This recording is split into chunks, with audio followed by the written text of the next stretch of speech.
सांगतो, मला यवतमाळच्या साहित्य संमेलनात मला खूप वाईट वाटलं.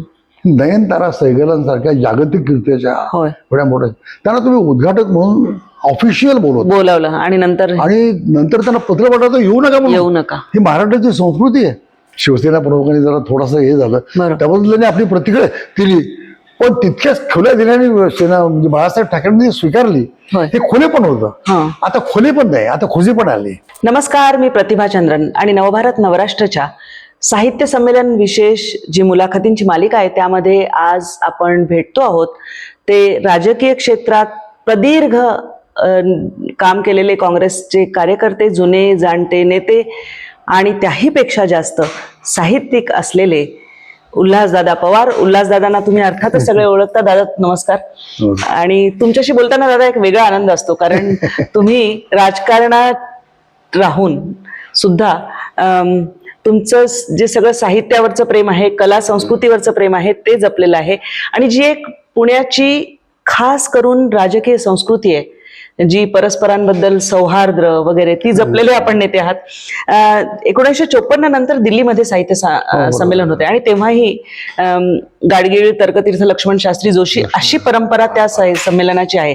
आणि आता पुन्हा होऊ घातले, आताही शरदचंद्रजी पवार इथे स्वागताध्यक्ष आहेत. काय सांगाल, तुमच्या आठवणी काय काय आहेत साहित्य संमेलनांच्या? 54 साली तर मी खूपच लहान होतो, होय अर्थातच येऊ शकलो नाही. परंतु एक निश्चित की 70 वर्षानंतर, 71 वर्षानंतर, जवळ 70 वर्षानंतर या दिल्लीच्या ऐतिहासिक राजधानीमध्ये, म्हणजे देशाच्या, भारताच्या, मराठी साहित्याचा पुन्हा गजर होतोय आणि एक वातावरण निर्मिती, आणि तेही जेव्हा मराठीला अभिजात भाषेचा मिळाला त्याच्यानंतर होणार हे साहित्य संमेलन, त्याला एक आणखीन विशेष महत्त्व आहे. आणि आत्ता आपण सांस्कृतिक ह्याच्यामध्ये मी एकच आठवण सांगतो, स्वर्गीय यशवंतराव चव्हाण असं म्हणाले की विकास म्हणजे काय. साधारणपणे विकास म्हणजे आपल्याला भौतिक विकास, रस्ते, धरणं, शाळा, आरोग्य हे मूलभूत आहे. परंतु विकासाची 2 डोळे आहेत म्हणाले, एक भौतिक विकासाचा आणि दुसरा सांस्कृतिक विकासाचा. आणि सांस्कृतिक विकासाचा डोळा जर अदृश्य असतील तर त्या एकूण विकासाला काय अर्थ नसतो. म्हणून याचं साहित्य संस्कृती मंडळ किंवा म्हणून त्यांनी स्थापन केलं. आणि तर्कतीर्थ लक्ष्मण शास्त्री जोशी जे 1954 साली स्वागताध्यक्ष होते, ते त्या साहित्य संस्कृती मंडळाचे त्यांनी अध्यक्ष नेमले. 54 साली तेही मोठा ऐतिहासिक झाला असेल तो काळ, तर स्वातंत्र्यानंतरच्या 7 वर्षानंतरचा आहे. आणि भारताचे पहिले पंतप्रधान पंडित जवाहरलाल नेहरू स्वतः साहित्याचे, संस्कृतीचे, कलेचे उपासक, रसिक, उत्तम साहित्यिक, ते त्याचे उद्घाटक होते. आणि काकासाहेब गाडगीळ, तर्कतीर्थ लक्ष्मण शास्त्री जोशी त्यावेळेचे महाराष्ट्रातील दिल्लीमध्ये असलेले फार मोठे नेते, ते त्या संपूर्ण संयोजन समितीमध्ये. एक प्रकांड पंडित आणि दुसराही पंडित म्हणजे काकासाहेब गाडगीळ, आणि तेही लेखक, तेही साहित्यिक असा तो. आणि स्वतः पंडितजी हे उत्तम साहित्यिक. त्या आठवणी कशा असतील ते आपण पाहिलेले नाहीत, बरोबर, पण कल्पनेत असं वाटतं की त्याच्यानंतर 70 वर्षाचा प्रदीर्घ काळ गेला, त्यातनं मग संयुक्त महाराष्ट्र झाला, मराठी भाषिक राज्य झाली, आणि त्यानंतर हे साहित्य संमेलन होत आहे. त्यामुळे त्याला एक ऐतिहासिक महत्त्व आहे. आणि याही साहित्य संमेलनाचे स्वागताध्यक्ष शरदराव पवारांसारखा एक जाणता महाराष्ट्रातला नेता ते आहेत. आणि संयोजन समिती, सरद संस्था जी आहे, त्या संस्थेने हे आयोजित केले. त्यामुळे हे संस्मरणीय असं असेल. आणि त्यामुळं त्या आनंदामध्ये सहभागी होण्याकरता बऱ्याच काळानंतर मी दिल्लीत आलोय तेवढ्यासाठी. आणि आज आपल्याला भेटतो या दिल्लीत.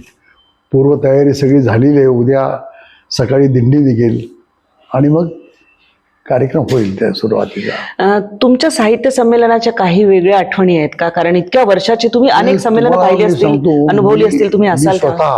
आणि त्याच्यानंतर काही काळ माझे मित्र, महाराष्ट्राचे माजी मुख्यमंत्री, केंद्रीय मंत्री असलेले विलासराव देशमुख, होय, ते आणि मी जवळजवळ 45 वर्ष साहित्य संमेलनाला गेलो. मी तर त्यापेक्षा अधिक गेलो. एखादा अपवाद वगळला तर प्रत्येक साहित्य संमेलनामध्ये आम्ही हजर आहोत. आणि सुदैवाने आम्ही जातोय तेव्हापासून अनेक साहित्यिकांशी, त्यावेळच्या साहित्य संमेलनाच्या अध्यक्षांचा आमचा व्यक्तिगत परिचय, प्रत्येक गोष्टीचा आम्ही एक वेगळा आनंद घेतलेला आहे. म्हणजे आम्ही बेळगावला गेलो, मी आणि विलासराव.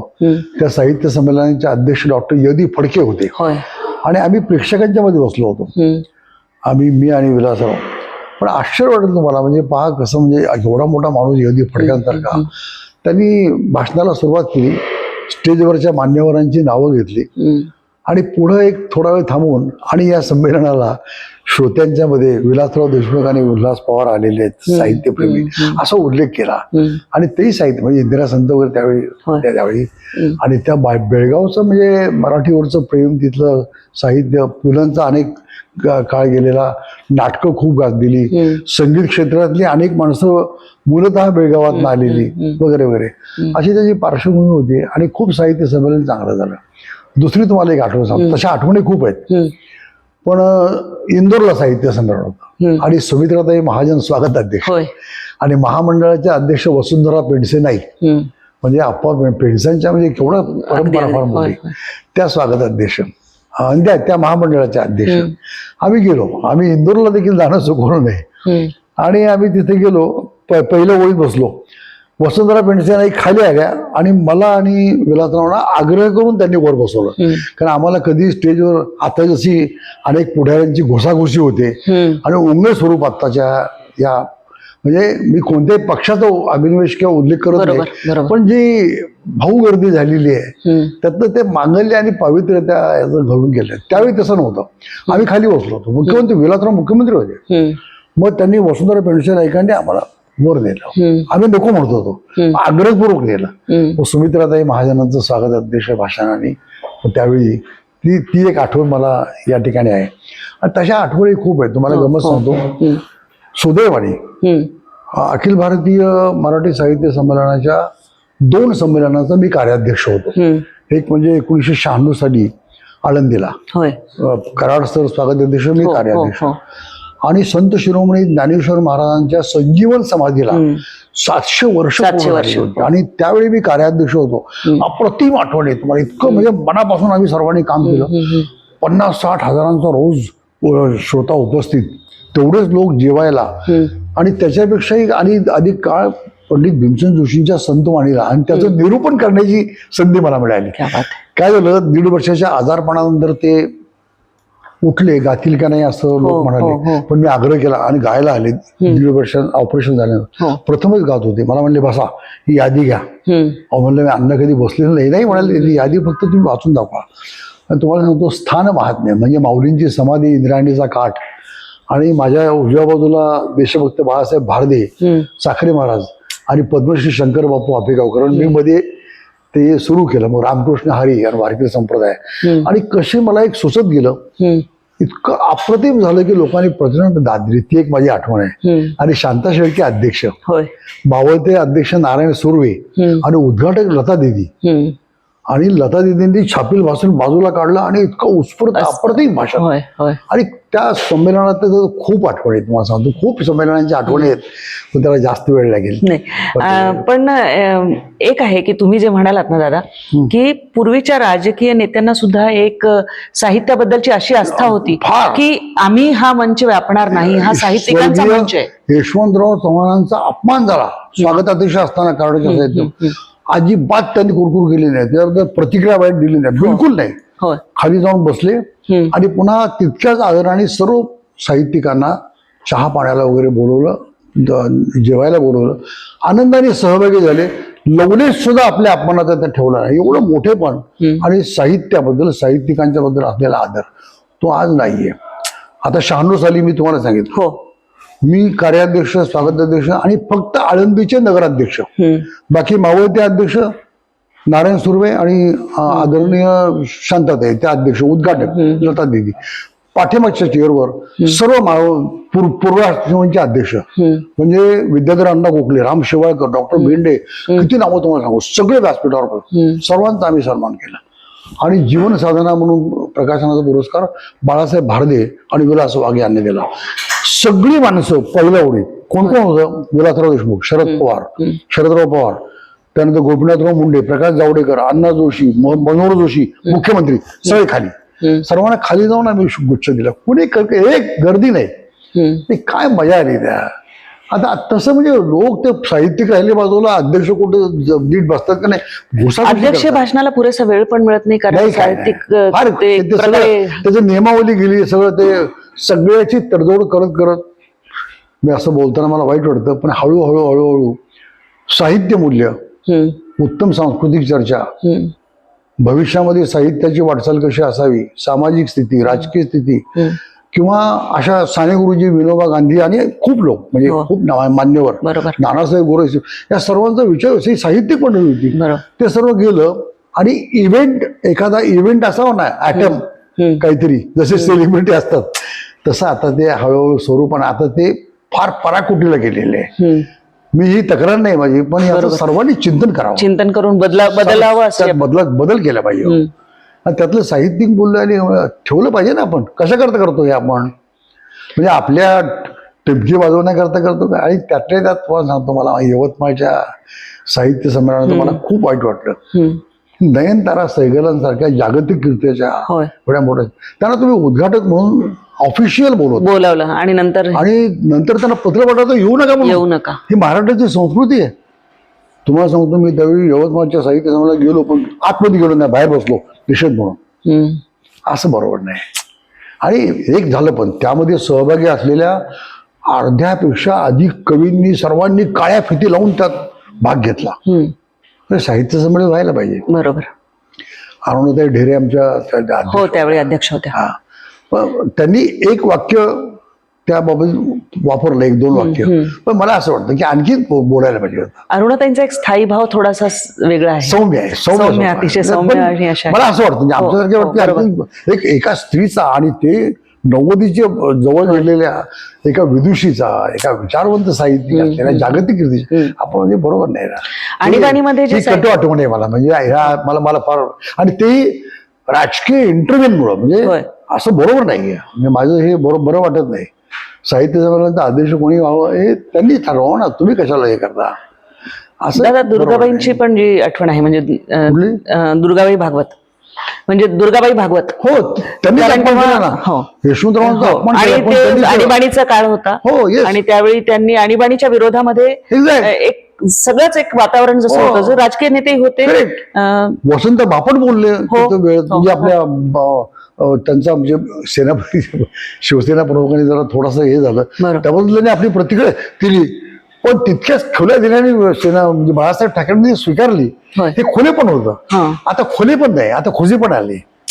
म्हणजे आपला इगो तो बाळासाहेब ठाकरेंसारख्या ज्येष्ठ माणसांनी पण ठेवला नाही, खुल्या दिल्याने ते स्वीकारलं. यशवंतरावांसारख्या स्वातंत्र्य सैनिक असलेल्या नेत्यांनी स्वीकारलं खुलेपणाने, खिलाडूपणा तो नाही. आता मी म्हणेल ते असं बरोबर नाही हो, असं बरोबर नाही. हे सगळं दुसरी गोष्ट तुम्हाला सांगतो, साहित्य संमेलनाला काही निधी असावा म्हणून मुख्यमंत्र्यांच्याकडे पूर्वी जावं लागायचं. बरोबर. ही प्रथा यशवंतरावजींनी सुरू केली द्यायची, ती मग पुढे चालू ठेवली. पण याला असं होऊ नये याची काळजी विलासराव देशमुखांनी घेतली. ते म्हणले, अरे साहित्यिकाने कशाला आपल्याला विनंती करायला यायची, आपणच ठराव करू. मग GR केला, नियम केला, कायदा केला, आणि कोणीही मुख्यमंत्री, कोणाचं सरकार असलं तर 25 लाख रुपये साहित्य संमेलनाला द्यावेत. हे त्यावेळी केलेलं. 2000 साली त्यांनी हा कायदा निर्णय घेतला. आता 24 वर्षापूर्वी, 25 वर्षापूर्वी 2000 रुपये, आता ते म्हणजे 25,000, आता ते वाढत गेले. तो पण हा कायदा केला विलासरावनी. बरोबर. हे फार महत्वाचं. रसिक होता विलासराव सारखा एक साहित्यप्रेमी. अगदी. आणि मला आठवतं दादा की तुम्ही, विलासराव, मनोहरराव जोशी, गोपीनाथ मुंडे, म्हणजे पक्ष विरहित सगळे एकत्र यायचे. शरदराव रसिक, गडकरी रसिक, त्यानंतर आपले विनोद तावडे रसिक, सगळी रसिक मंडळी. असं दिवाकर रावते वगैरे, शिवसेनेत देखील किती मंडळी, स्वतः उद्धव ठाकरे, सगळी रसिक मंडळी ती. कोणत्याही पक्षात सोडून द्या, अनेक पक्षामध्ये अतिशय रसिक, साहित्यप्रेमी, साहित्यिक माणसं आहेत. त्या सर्वांनी जरा, आणि साहित्यिकांनी जरा विचार करावा की आत्ताचं हे जे इव्हेंट सारखं रूप आले, सेलिब्रिटी सारखं रूप आले, आणि जो आयोजक आहे किंवा जी काही त्या गावातली पुढारी पण करणारी माणसं घुसत आहेत, आणि हरकत नाही, त्यांनी करावं तसं आहे, पण आवाज बी घुसणं आणि आवाज बी स्टेजवर गर्दी करणं हे थोडं थांबवलं पाहिजे, असं म्हणजे अतिशय नम्रपणे मला सुचवायचं आहे. अगदी बरोबर. आणि शेवटचा प्रश्न असा की जे कार्यक्रम घेतले जातात तर ते सुद्धा साहित्य केंद्री, संस्कृती केंद्री, होत कला नाहीये. केंद्री असावेत असं वाटतं का? आणि काय बदल 100% आता ते कमी कमी होत चालले. मी तुम्हाला सांगतो, पूर्वी मन आधवंत वगैरे असताना मला तेव्हा, आता नक्की मला आठवत नाही, जुन्या काळामध्ये दोन मोठे साहित्यिक नाव. पूर्वी काय व्हायचं, साहित्य संमेलनाच्या अंतर्गत शाखा संमेलन व्हायचं. शाखा संमेलन म्हणजे एखाद्या विशिष्ट विषयाचं ते बंद झालं होतं. ते बंद पडलेलं आम्ही आळंदीला सुरू केलं. बरोबर. शाखा संमेलन संत वाङ्मयाचं, म्हणजे संमेलनाअंतर्गत एक शाखा संमेलन एका विशिष्ट विषयाला. मग आता मुक्ताईची आठवण म्हणून आम्ही आळंदीलाच करतोय, तर फक्त महिलांच्या कवयित्रींचं संमेलन वेगळं. शिरीष पै त्याचे अध्यक्ष, आणि मी स्वागत केलं आणि सुरू मुक्ताईच्या लेखी त्याला शीर्षक दिला आम्ही. असं काहीतरी साहित्यिक मूल्यांच्यावर. समजा आता विनोबांची काय साहित्य सेवा कमी आहे का हो? सानेगुरूंची साहित्य सेवा कमी आहे, त्याच्यावर एक शाखा संमेलन घ्या ना. आज ती काळाची गरज आहे, पण ती टाळतायत. म्हणजे टाळतात म्हणजे मुद्दाम टाळतात असं म्हणत नाही मी, पण ते व्हावं. पण आवर्जून होतही नाही. आणि साहित्य मूल्य, साहित्यिक चर्चा या कमी कमी होत जाणं आणि त्याचं अवमूल्यन होणं किंवा त्याचं महत्व कमी कमी होत त्याला एक उत्सवाचं वेगळं स्वरूप येणं, आणि ती काही मराठी भाषेच्या विकासाकरता किंवा उन्नतीकरता किंवा ह्याच्याकरता आहे असं मला वाटत नाहीये. मी ही टीका करत नाहीये, ही मी स्वतः सहित सर्वांना दोषी करतोय असं म्हणजे मला म्हणायचं.